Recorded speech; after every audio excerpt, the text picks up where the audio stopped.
Welcome to this week in the world of wrestling.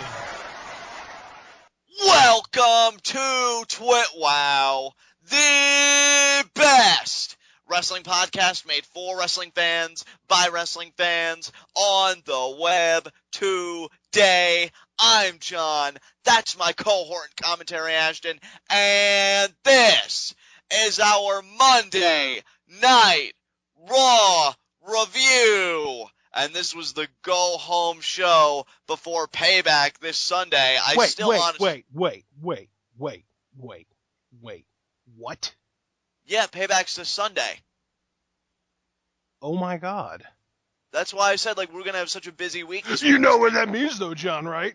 What does that mean? That means that on Saturday we're doing preview predictions, and then on Sunday we're doing live reactions. That's right. And the way it's looking, well, here's the thing. This is a very unique Raw for me because it was certainly inferior if we're comparing it to last week. Last week was a rare commodity. Yeah, Ashton, I even did kind of a play on the whole DX thing, and I said, I've got two words for you about this Raw. Perfect game last week. I was incredibly high on it, as you know. This week, we got Roman Reigns versus Kane in a match. We got Roman Reigns versus Kane. I'm conflicted. This is, to me, the perfect example when I use the term a middle-of-the-road Raw.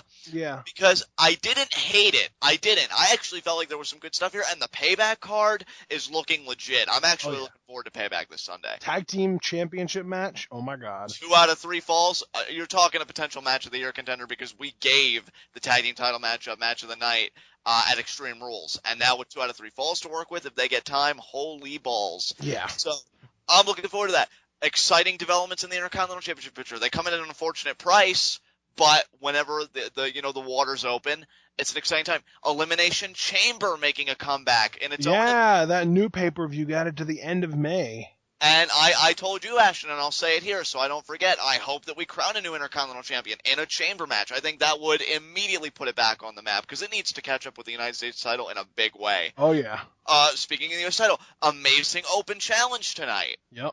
Oh, amazing. Oh, my God. And we're going to have a nice discussion about that. Speaking of match of the night.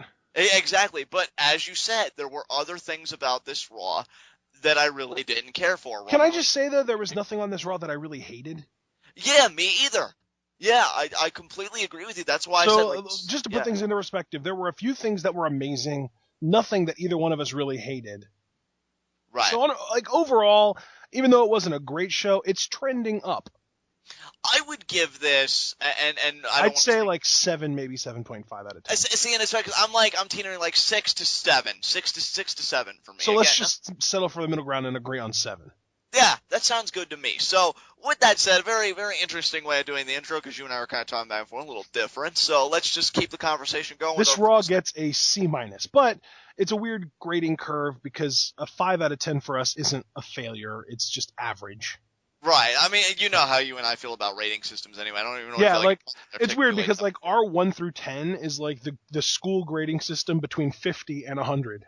We don't go straight from 0 to 100. We go if you want to put it in perspective and kind of scale our grading system, 1 to 10 is the school grading system's 50 to 100. So a 5 would be a 75. You know what I mean? Yeah, we got that whole kind of curve going on, but let's again keep the conversation going. Our first segment, Heat of the Night.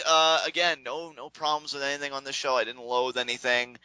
So I've got 0 Heat of the Night tonight. I really don't even have nitpicks. Maybe they'll rise when we talk more actively about the show, but for the moment, I don't even have any nitpicks. So what about you? It's funny, and this is not exactly on the Heat of the Night topic. I just wanted to kind of bring it back to the conversation we were just having. I said a 5 would be a 75%, right? Right. Well, we just gave this show a 7 out of 10. That's literally 2 or 3 percentage points away from being a solid B+. Yeah, really.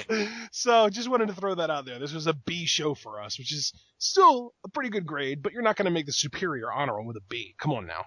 Well, yeah, I mean, here's the thing, Ashton. I think for its function, promoting Payback, I feel like this show succeeded. But and then that's kind of why my little bit of an intro where I was like acting all indignant about, oh my god, I didn't know there was a pay-per-view on Sunday. That was more about me trying to kind of remind people that we're doing preview and predictions than it was me acting like they didn't build to it, because they did do a relatively good job of building to it. Yeah, get hype, folks. It's happening. Yeah. So It's so funny because we have these relatively solid go-home shows like tonight, and I won't say it was great, but I won't say it was awful either. Right. Kind of in the middle there, but and then like that gets us excited for the pay-per-view just because, okay, now we know what we're gonna get. But then on that same note, I feel like our preview and predictions videos on Saturdays multiply the hype by 10. Oh, absolutely. Oh, I mean, Because even if it's just speculation and just us shooting off our mouths with these wild, completely unbased theories on what might happen and what could happen and what we wish would happen, it just makes me so excited. And then it's unfortunate because half the stuff that we think of, like the cool random crap that we want to happen, never happens. But still, it's one of those things where they've caught us off guard before with a really cool show that we weren't expecting. Like, perfect example, I think, would be this past Survivor Series.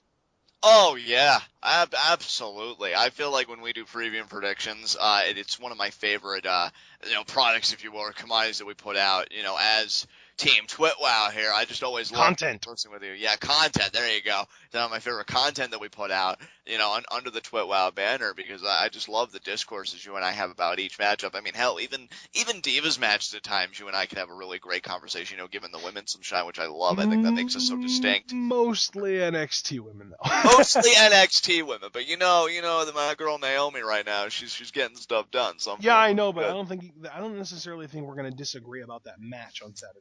I hope. Not even that. I just hope that we're right this time around. Because we really did not want Nikki Bella to keep that title last time. No, we did not. But speaking of things that Brie is a thing. But speaking of things we did not want, kind of bringing it full circle, did anything about this Raw leave a bad taste in your mouth? Any heats tonight? Any nitpicks? I don't think so. I feel like I kind of said it earlier. I didn't hate anything about the show. There were some things that were like kind of a little tiny annoyances, but honestly, I think like a lot of the stuff that I spoke negatively about wasn't necessarily bad with this show. It's just bad about certain ways that the WWE presents things, and that's not something that I can even complain about. Right. I totally am. We had a little conversation when Harper and Rowan came out, and I said something about how the fact that they both have full first name, last name names humanizes them too much. And I think it would have been cool if when they debuted with Bray Wyatt, because that's the thing, is like Vince goes out of his way to change stuff as people come up from NXT. But he didn't change a thing about the Wyatt family. So if he would have, I think it would have been cool if they would have just been known as Brother Luke and Brother Eric, because that would have given them like this mysticism that kind of makes them seem like these creepy, like, brother, I don't even know, like just that word kind of like has like an eerie feel used in this context, and I think it would have worked really well.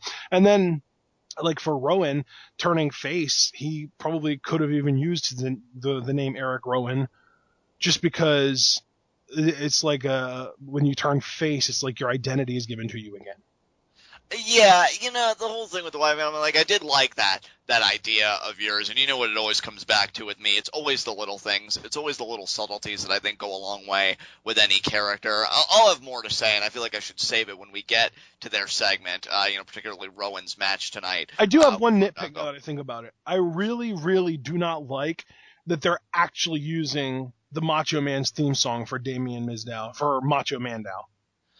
Because that's like the cheapest of cheap pops, and then he comes out and it's not Macho Man, and people are like, crap, he's dead, and then he starts getting booed for it, because that's like a heel move. Yeah, I agree. Like, and really, here's the thing, it's not even just the idea that it is Macho Man, though. That is a big thing. Like, I get what they're trying to go for, but two things. A, it seems to be a little much, and B, I'm sorry, I'm going to sound like a dick here, but Jay Lethal did it better. Like, I can't look... Oh, no, you're absolutely right. Yeah, Black Machismo, way better than Nacho Mandow. Yeah, I look at and I'm sorry, all I can think about is Jay Lethal. I feel like it's already been done before, and again, it's been done better. Yeah. And also, as a Damien Sandow fan, I'm not asking him to regress back to the intellectual savior, although everybody knows it was my dream gimmick. I just thought he was done with this, and to know that he's still doing this, You know, honestly, like if I had to force a nitpick, that would probably be it, to be honest. Because You know, it's I'm unfortunate because I like the idea of giving him a gimmick of an older wrestler that Hogan used to team up with to kind of play off of Axelmania, but it's really, really sad, but all of Hogan's best opponents are dead. I mean, yeah, You yeah, look at right. Macho Man, Ultimate Warrior, Andre the Giant, boom, boom, boom, all gone. I just, you know, it's crazy, and I don't know, man. I think it's even more disappointing because, again, I think it was like, what, 2 weeks ago that Sandow came out and he cut that really sincere promo at the start, and Yep. then it devolved into everything with Kurt, and I'm just like, Yeah. man, they shit the bed again. And Yep. I'm so over it. But anyway, I mean, these are all great things we could talk about, like in the context of an actual review, so let's just get right into it. Let's roll right on through